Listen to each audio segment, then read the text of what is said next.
think of these agents not as synchronous like your chatbots, where you ask a question and you're immediately waiting for that answer, and then the answer comes right away. If you have this agenticness, then these are agents that can keep running in the background. Earlier, you mentioned they can keep learning, but they can even keep doing your research in the background. Maybe do you want to linger on this or have any inputs on this? I think about that quite a bit, actually. So I feel personally that yes, AI is overhyped, but at the same time, we are in the midst of a pretty big platform shift. And, Google search in some ways forced a lot of analog companies and businesses to become digital because otherwise they weren't going to hit their SEO and they wouldn't be visible. And I think the same thing is going to happen where we will have this ecosystem of agents. And, like even taking the example of retirement planning. So if I have my agent that helps me do retirement planning,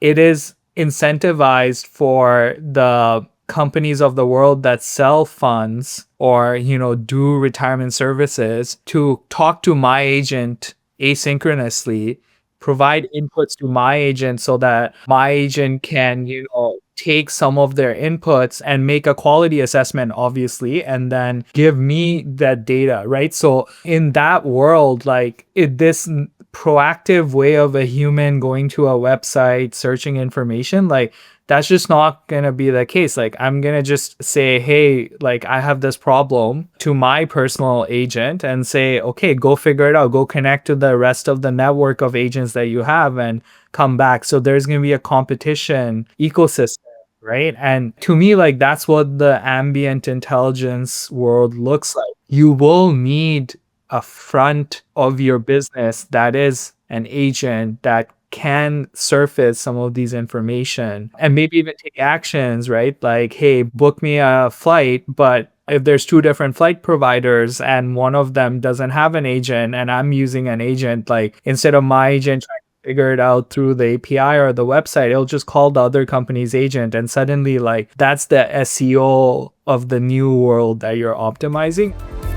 This was govai.fm. Connect with us on LinkedIn, suggest a guest, and stay tuned for real stories from AI in action.